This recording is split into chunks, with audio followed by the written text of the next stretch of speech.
Reports have come out that Ryan Tannehill is slated to be the Week 1 starter for the Tennessee Titans in 2023. I got a lot to say about that. I'm sure Jarrett does as well. We're going to get into all of that and more in this week's episode of Talking Titans. Sammy, start me up. Turn up your volume. Because you're about to listen to The Sick Podcast. Talking Titans. Ladies and gentlemen, 94 yards. Touchdown, Titans. He is the baddest man in the NFL, and he just took her to the house. The sickest Tennessee Titans podcast. Sick! It's gonna be sick.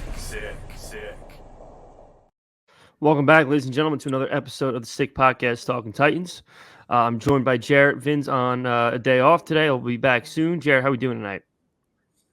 Pretty good, man.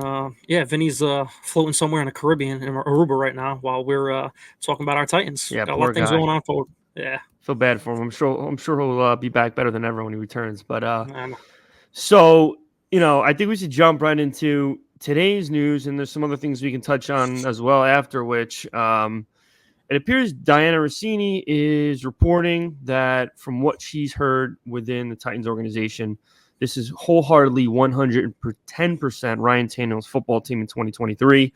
He is the projected Week 1 starter, and she said, basically in fewer words, she doesn't see there being any possibility that he is not the day one guy, and it's his job to lose. So what are your thoughts on that? I'm assuming you saw that coming, but I guess the better question would be, what do you believe is the Titans thought process in making that known, at least to the media and so on and so forth? The thought process that comes out is that, they drafted the successor in Will Levis, but I think they want to get this right now going forward, that they want to, they're not going to insert a rookie quarterback again in Will Levis, because he had a subpar year last year in 2022. So I think they want to develop him with Ryan Tannehill, and God forbid if Ryan Tannehill goes down, they're going to insert him, but let him sit and develop, with Charles London as well, and see what happens this year. I understand where everybody wants to go and cut him, like we talked about, because any news breaks in the Titans world, we're all in a group chat. We all text about, what is she talking about? We want Will Levis, yada, yada, yada, all this other stuff. I understand the June 1st cut. It saves a lot of money, which we can go after wide receivers, on this team. We could do a lot of things next year, but if we want to do this right, like I told you before the podcast, I'm 60-40. If we want to do it right, I say continue to sit Will Levis, start Ryan Tannehill. I don't care that 9-7 or the 9-8 would happen. We're going to contend either way for the AFC South this year, and who knows, we could go on a run. Ryan Tannehill has beat a lot of these quarterbacks too in the playoffs, besides Joe Burrow. So let's never say never, and they may be relying on the defense a lot this year too. Again, so we'll see. So here's my thing, right? First, right off the bat, I envy your thought process that we're going to contend for the AFC South. I personally, as it stands now, I don't understand how anyone can really say that we are going to contend for an AFC South. And the reason being is there's so many question marks. And if you look at a team that has a ton of question marks and a team that really doesn't have many, if any, how are you going to make an argument that the team with all the question marks are going to contend? You could start right off with the offensive line. Have we made moves to try to improve that offensive line? Absolutely. But nobody's going to tell me that, we know for certainty that the guys we brought in free agency are going to come in and they're going to do a stellar job. Nobody's going to tell me that we know for certainty that Peter Skoronski is going to come in there and be Terry Lewan, of 2016, 2017. There's just no way of knowing that. Now, if that does happen, and if you do have Ryan Tannehill behind center with legitimate protection, regardless of who's out there wide receiver wise, we're probably going to have a manageable year through the air, even though we have legitimately one guy. We have some guys under the radar I think we brought in the draft that we can talk about, which I think could have a big impact on this team. But, basically what I'm trying to say is it's hard to paint a picture for anyone, especially in this fan base, that this team's going to contend. And where I stand as far as the quarterback position has been pretty constant from day one. Or not day one, I should say, since the end of the year. And once we officially got a quarterback in the draft, it makes so much more sense to save that money, because, we have to have some sort of plan at wide receiver still. I'm going to die on that hill that something's going to happen between now and Week 1 that's going to improve this wide receiving core. So between that and the fact that, this team desperately needs to find the quarterback of the future, it makes so much more sense to throw the kid in the fire, get him acclimated. You can tell from a lot of the interviews and some of the things a lot of people have said about the kid, he's not one to get rattled easily. And even my old man mentioned at one point how from when he remembers watching him play college, kid would throw a bad interception, get the ball back next possession, and go 85 yards down the field for a touchdown. Those are the kind of things, those are the kind of intangibles that you want your quarterback to have. And I just, settling for mediocrity. And I'm sorry, that's what Ryan Tannehill brings you with this wide receiving core at the moment. I can't settle for it. I just cannot settle for it. Well, Vrabel's not going to sit and die on a hill. I mean, yeah, he knows what he has in Will Levis. You need to develop him coming into the NFL. They're not going to do it anymore. They know what they have in Ryan Tannehill. Ryan Tannehill's a really good quarterback when you surround him with a decent line, just like, the playoff run and everything like that. And he put up statistically one of the best numbers in the 2020 season, I think it was, passing percentage wise and career yardage. He had 40 touchdowns. I mean, let's not forget about all of that. He did have AJ Brown, which, Traylon Burks could turn into him. Who knows? But I still think, like you said, with the plan at wide receiver, something's going to happen there. Whether there's going to be cuts, because we can't make a trade, I don't think, personally, because we don't have the draft capital next year. Unless you're going to 2025, which I highly doubt you're going to do that for like a Jerry Jeudy type. So like I said a couple podcasts ago, like a Kenny Galladay, a 1-year deal, a $2 million. I'm not for it, but you know what? He did something with the Lions. What happened in New York, I don't know. Dable and Vrabel may be the same coach. He may not bring him in, but Jarvis Landry may come. There's a lot of what ifs still, but like we're not going into the season with this wide receiver core, and they're going to surround Ryan Tannehill with more talent, I do believe, to compete in the AFC South. Yeah, listen. Here's the bottom line: if there's a plan in place, okay, I still don't agree with it, but I understand if there's a plan in place to bring in a high-ish caliber wide receiver before the season starts, then I can understand why starting Ryan Tannehill week 1 is what their agenda is. But if they actually don't, and there is still a possibility that they genuinely have no plan, and they're expecting Kyle Phillips to be Wes Welker, and they're expecting Traylon Burks to be, the next Calvin Johnson, and Chiga Okonkwo is going to be the best complimentary tight end to the kid who we're going to talk about soon, who I have high hopes for, and they think they're going to be guns blazing. I mean, it doesn't make any sense. They need another X wide receiver. They need another one. Yeah, and that's why I said if you bring a vet in, but trading for Jeudy and all of the other stuff where people are hooting and hollering on Twitter, it's, in my opinion, it can't happen. Can you make sense of that too? We have zero draft capital next year besides a first, a second, a fourth, and 2 sevenths. You're not getting that. I mean, so the trade is not happening. So we're hoping for a camp cut.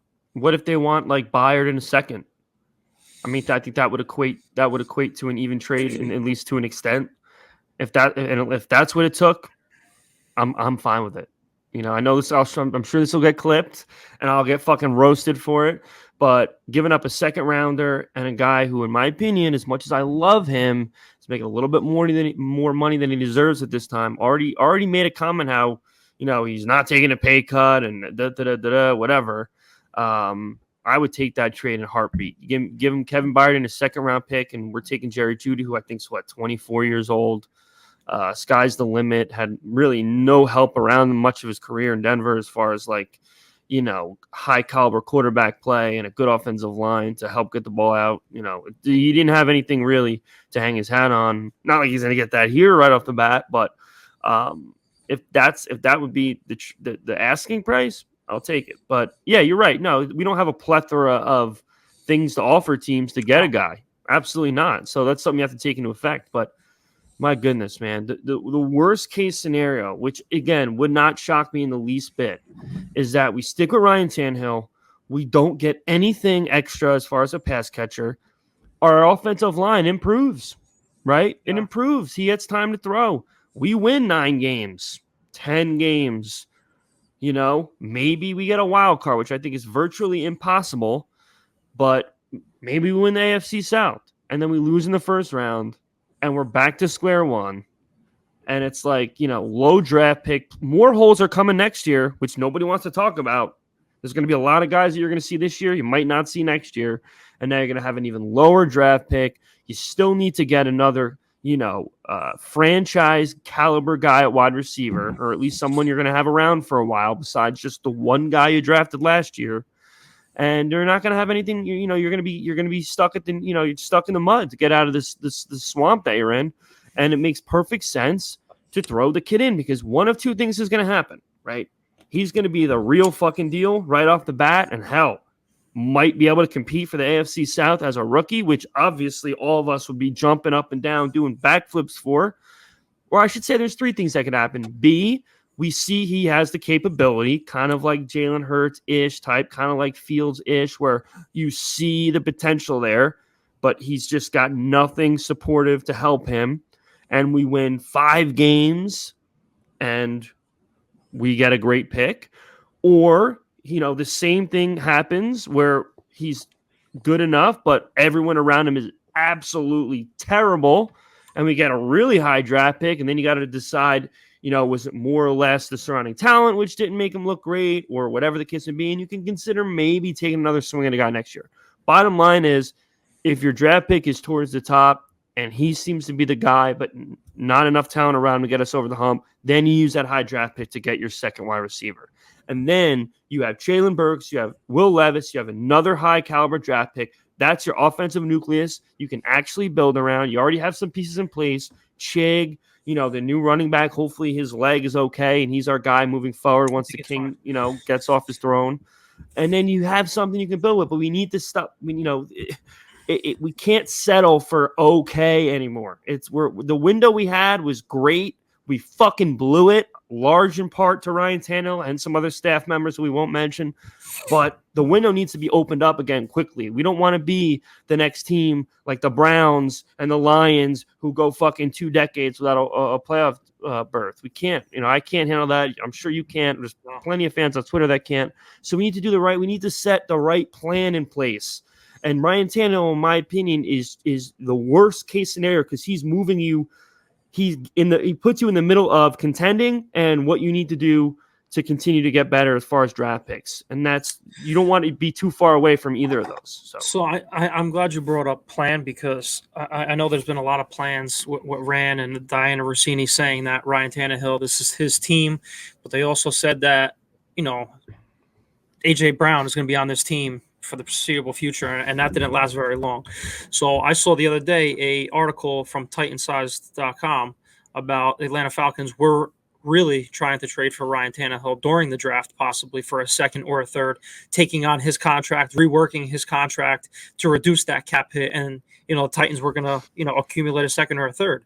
I'm down for that if they're going to do that, okay? Because you're draining that cap off of our books. You're gaining another draft pick next year in 2023 that we don't have, or we're possibly picking up a second next year. So that'll be one first, 2 seconds, a fourth, and 2 sevenths. So I'm okay with that. So if that happens post June 1st, that would be your prayer in the world for that. If you give me a 7th rounder, I don't care. I just don't want him on a team anymore. I'm tired of it.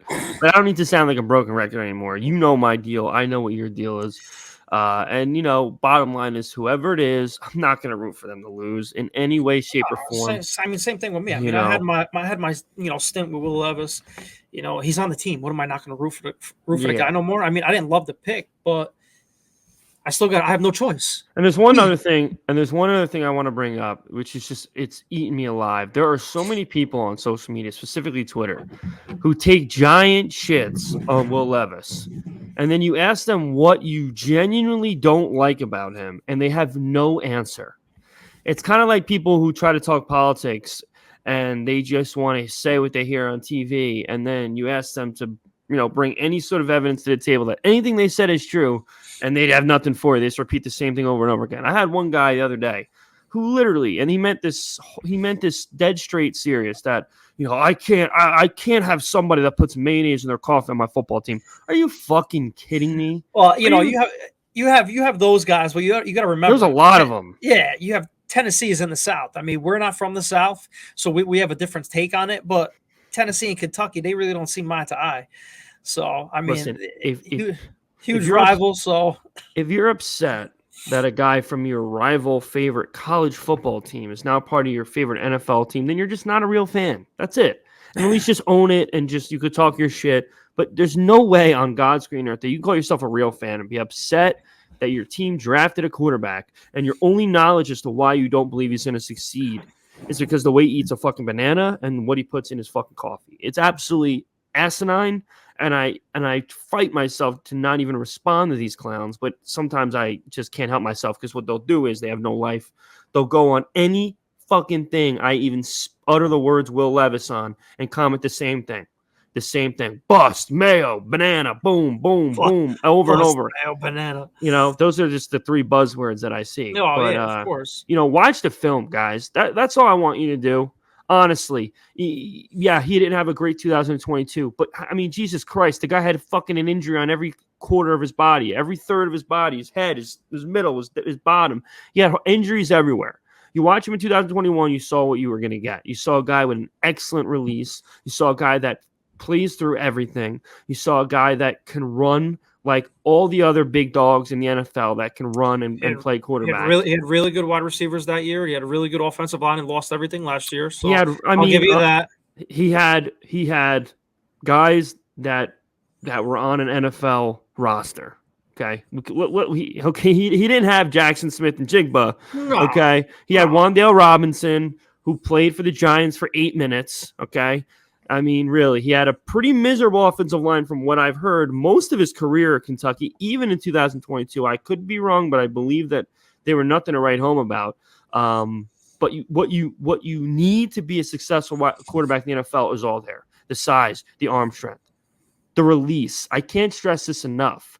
Okay, when you have a 350-pound man running at you at 100 miles an hour, and you got a guy running down the field wide open, the guys who can get the ball out in 0.3 seconds are the ones who are going to succeed in the NFL. You can throw the ball 100 miles long. If it takes 5 seconds for you to cock back and throw it, ain't going to do you no good. This guy flicks his wrist and it goes 60 in a blink of an eye. That's something that doesn't mean you're going to succeed in the NFL, but it's a great step in the right direction if you're going to succeed in the NFL, and you can do that. So, listen, I don't need any more assurance or I'm all in on this kid. And if you're not, and I'm not saying you specifically, anyone listening. Oh, you can either way. It's all good. We're gonna argue to the grave if this kid gets win the Super Bowl. My point is that, and you can attest to this, I go all in on everyone they bring in. Everyone they fucking bring in. You go down the line. Vince Young, Jake Locker, Mariota, even Tannehill when he started playing well. I could find receipts for days. Just absolutely brown nose in Tannehill for multiple years. Malik Willis, Will Levis. I mean, guys, I made a tweet earlier. We haven't had a 4,000-yard passer in over 30 years. Yeah, Warren Moon. That's ridiculous. I don't want to hear about the play style. Yeah, okay, we've been more of a running team, but we're not talking 5,000, which players do, quarterbacks do all the time. We're talking 4,000 fucking yards. That's abysmal, okay? That's fucking abysmal, and it's time, anyone we bring in, I'm going to back. And this is the guy now. We have to rally around him. So, Sure should hope so. Absolutely. So getting into a little bit different things. I saw Titan Rossi. Shout out to him. Mm-hmm. He came out with a Tighten Up Network that there was a rumor that that the Titans are expected to extend Derrick Henry's contract in 2023. So he always gets heat. So let's see if he's true. How do you feel about the Titans extending Derrick Henry? Yeah, absolutely. His contract. Are you all in on that? I'm fine with it. I was just because I know a lot. I know we had a lot of talk about ship him off for trade picks, get him out of there. He's older. He's 30-year-old running back. But you know what? We're never going to see another running back like this for 20 years. But I got to see the contract. He stays. Extend him. I mean, I got to see the contract. If he's going to make $12 million a year again for the next 3 years, I mean, I don't know, man. Yeah. I don't know, I mean, that's a lot of money for a guy. We already went through the whole contracts where the last couple Super Bowl winning teams, their running backs made like $1.2 million. Yeah, man. It's more than a statistic. It's more than a coincidence. It is. But listen, Ran and everybody says you got to be able to run the football in January and February. You have to. Do. And if you have the best running back in the century, or decade, if you want to even say. Obviously, decade, not century. Yeah. You gotta somehow keep him. You can't just ship the goat out for no reason No. like we did with Eddie George. If he still has treads on those tires, which it looks like he does, the King has to stay, and he doesn't have to be the focal point of the offense now. He 'Cause can't we have be. we have Tajay Spears now, who's a great compliment, who can catch the ball and is really explosive out of the backfield. You just have to have that AJ Brown now again, since we screwed that up. So you pair up. I love the tight ends, the two tight end sets. Like I said, I've been saying 12 personnel for the past 2 years now. Hopefully we have our Rob Gronkowski. Doesn't have to play like him, but he has to, put up those numbers, but he has to play like him. Looks He's like big, him. yeah, big over the top, over the middle, and Shea could be the speed tight end. So, we'll see what happens. Yeah, I listen. That was my that was one of my focal points of today. I think Josh. How am I saying? Is it Wiley? Josh Wiley. Yeah, Josh Wiley. I think he's a dark horse for this team, man. I mean, I hope so. you look at him and you just say to yourself, all he's got to be able to do is catch a ball that's thrown to him. And how does this guy not succeed in the league? I mean, he's what 6'5", 6'7", 6'7". I mean, 6'7". look. I mean, really, 6'7", 250, and he runs a 4.6, dude. Yeah, I mean, that's X-Men right there. That's an X-Men mutant right there. So, God willing, he pans out. He could be the steal of the draft. We'll have to see. I don't foresee any instance where he doesn't make the team. No.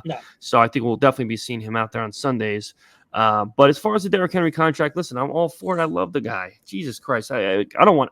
The one thing I've been trying to make a focal point anytime this guy's name's brought up is I love him to death. He's one of my all-time favorite Titans. But at the end of the day, there's only one thing I want, and that's a title. And I'm willing to do anything to get that. So I'd have to look at the contract.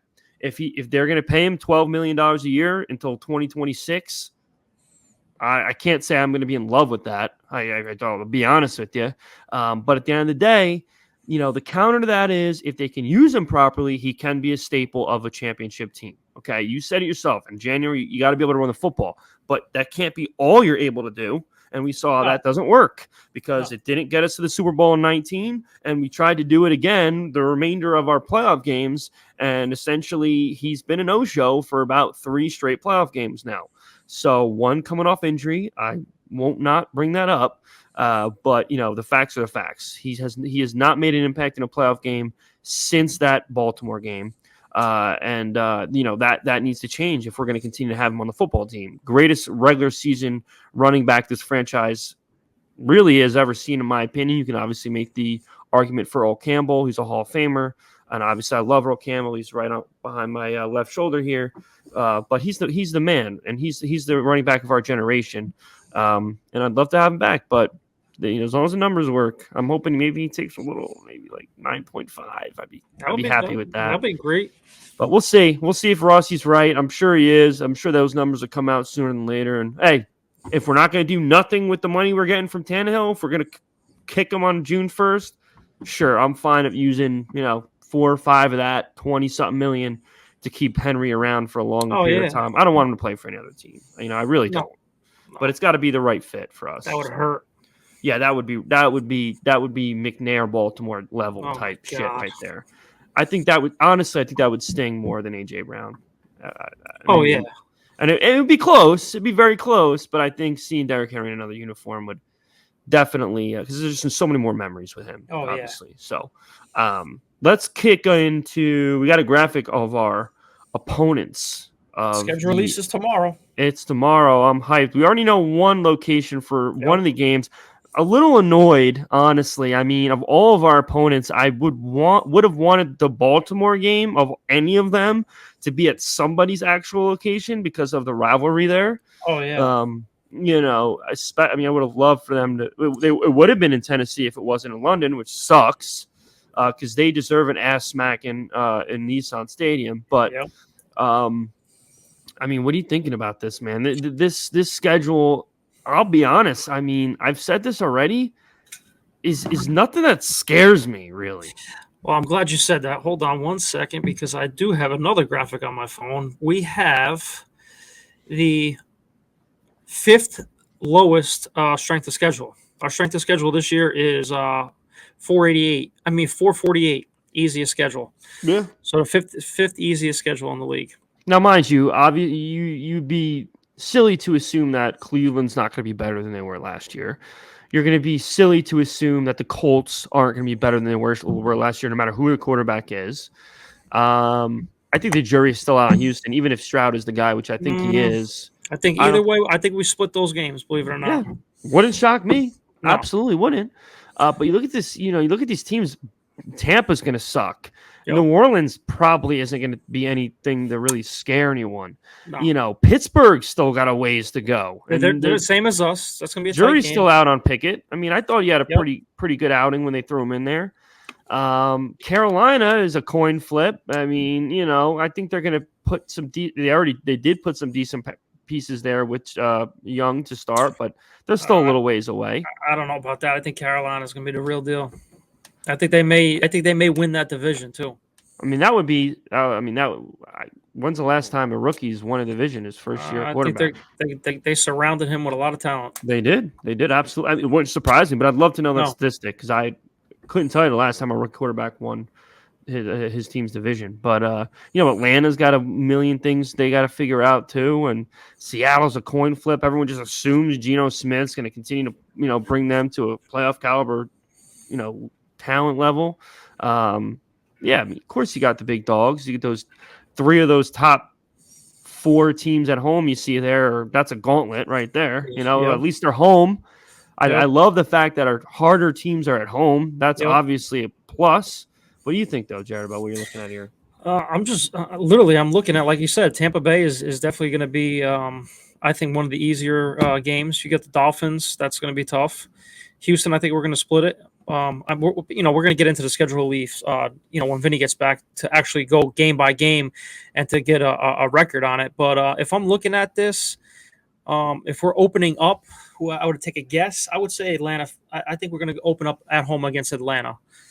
With Arthur Smith was playing still. Yeah, little Arthur Smith, Mike Vrabel. Arthur Smith comes back to Tennessee for the season opener. Quite possibly, I don't even know if we might not have a primetime game. We shouldn't. Who are you going to put? Who are you going to put on there? If you're looking at everything, you're going to play Jacksonville again on Thursday night. That's it. Are you gonna play? Maybe Pittsburgh on a Monday night or a Sunday night. Other than that, Baltimore. We're in London, so. And I'll tell you what would give us Bengals on national TV right now. I tell you what I think would give us a better chance of getting a primetime game, and that's having a rookie quarterback. I'll be honest with you. I'm going to be honest with you. There's a storyline there. There's no storyline with Ryan Tannehill. He's very likely going to be gone next year. But he's done it, though. I understand, like, he didn't win a playoff game, but he's done it. He's won. He's beat these teams. But he's a very solid quarterback. But I'm telling you, I could throw this water bottle across the room. Todd Downing fucked this whole thing up, dude. He's bad. But this guy screwed this whole thing up. This guy's not thrown 100 yards in a win. That's not a coincidence. It's just not. It's literally defense and Derrick Henry is the only reason this guy has any kind of playoff resume. Otherwise, he would have 0 wins. Nobody's telling me without Derrick Henry, Ryan Tannehill would have a single playoff win as a Titan. Okay? And if you are a above average quarterback, you shouldn't need your running back to win a game. And no one's telling me he's going to win a game without Derrick Henry. He's that dude, Henry. Like we said, he's generational. Mm-hmm. But when we were in New England, when we won that game against Brady, they ran that ball 35, 38 times a game. That was their game plan, to go in there, control the clock, keep the ball away from Tom Brady. I'm not saying it wasn't. They knew it was bully ball. I know. So they ran with that, and he threw what? 15 times, because they said, fuck it, we're going to throw when we need to throw, and we're just going to run it right down his throat. But here's the simple question, though. Does he win a game without Derrick? Forget about what they did. Even if that wasn't the game plan, and we gave the ball to Ryan Tannehill, like Buffalo gives the ball to Josh Allen, like Cincinnati gives the ball to Joe Burrow. I can go down the list. If you're giving the ball to your quarterback, like the other teams give their ball to their quarterbacks in the playoffs, does he have a playoff win? My answer is undoubtedly no. So if that is the case, and we are now approaching year 5 with this guy, I don't need to see anymore. I just don't. He is hands down the second best quarterback to ever wear a Titans uniform. I'm not putting him above Steve McNair. I don't care about the stats. Steve McNair was a perennial playoff quarterback and got this team to the Super Bowl and was a yard short. Okay, so I'm not putting Ryan Tannehill above him. Anyone who does, I'm sorry, you're just wrong. You're just wrong. There's nothing that Ryan Tannehill's done in the playoffs. I don't care if Steve McNair's been in a similar situation, because he has, and never has thrown from very many yards in their playoff wins, but he still won the game, and that's the bottom line. And you know, I can go down the list of huge playoff runs and throws that he's made. So Ryan Tannehill's the second best Titans quarterback to ever live. And I'm talking Titans uniform. And literally, look what you just said, Titans uniform. And how many quarterbacks have we had since Steve McNair? That's atrocious. Hopefully this trend stops now with Will Levis, and hopefully he is our guy, like we were all praying for. That statement was an indictment to the Titans. That statement was an indictment to the Titans, not to any. I mean, that wasn't. You know, bottom line is I'm ready. I'm ready for the future, and I don't want to wait any longer. Okay, because no one's going to tell me that Will Levis is going to be more ready for an NFL season sitting on the bench 1 year. Yes, it's possible. Yes, Mahomes probably got a little better waiting behind Alex Smith. Maybe the nerves lowered up, but the talent was there. Alex Smith didn't teach Patrick Mahomes had to be the greatest quarterback possibly to ever touch a football. Okay. I mean, it was there. It was always there. You know, it was a situation where he waited. So we'll see what happens. I don't want to go another tangent about this. Time will tell. We got a couple weeks till we find out.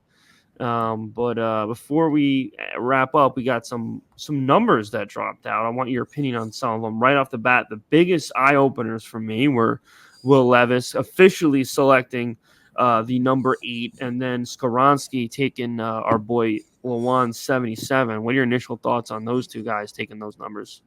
I'm in the fucking Twilight Zone. Yeah, right. That's what it is. Is this really going to be a Mariota Lawan situation? I sure as hell hope not. I hope they're going to be better than both of them. But obviously, there's a lot of 8s that have not worked out well for this franchise. But Taylor Lewan, I did see he passed the torch to Skoronski on Twitter. He said he's going to represent them well, hopefully. So I mean, it is what it is. The 8, I'm not all about. So maybe he could have picked another number. I love it, honestly. I don't know. I really do. It's just, I think it's a very visually appealing number. Obviously, number 8 has a special place in my heart for other reasons, but it would be really cool if this guy could actually be the real deal and be the quote-unquote grade 8 for us. We sure as hell hope so, right? Yeah, but some other notable number selections. Josh Wiley taking Jonnu Smith's old 81. Love that number. Colton Dowell taking 14. Tajay Spears taking 32. Didn't really love that. Darrington Evans. Oh, get that number off of him, dude. That wasn't a good number. And didn't Deion Lewis wear 32 to also? No, Deion Lewis. Now you got me bugging. I don't think maybe he did. Maybe he was 31. No, that was Byard. No, 33. 33. Well, anyway, thank you, Sam. Close. Either way, 32 and 33 have been atrocious running back numbers for us. And then you got Jalen Duncan, 79. I don't know if he's even going to be on the team. So no, dude. You weren't on that podcast with me and Vinny broke that down. That dude is a dude. He's a mover. I had a whole script on him. I looked everything up. Daniel Jeremiah said he was one of the gems of the draft, and he could possibly be one of the best offensive linemen that comes out of this draft. I'll say the sign. I'll do the sign of the cross for that. Well, hopefully. I sure hope you're right. And then, as I mentioned earlier, Josh Wiley taking 81. So, and Skoronski taking 77. I love it. I hope that solidifies. I hope that solidifies him as a left tackle, because that's where he should be. And then you can mix and plug and place the other guys. I'm sure they're all kind of utility offensive linemen that are on this team anyway. So, we'll see how that works out. But a lot to be excited about. And hopefully we have some more news next week with some scheduling. We can go over some legitimate now predictions as far as the record is concerned. Yeah, for real. Again, it's tough when you still think there's going to be a wide receiver in the mix and could be a quarterback change, but we'll do our best to assume what's going to happen and then give our best opinions from there. But anything you want to add tonight, Jay, before we wrap up? Just can't wait to see who we're playing, opening up against. If we got any primetime games, we can sit on the couch and drink some beers, watching that on a Sunday night or a Monday night.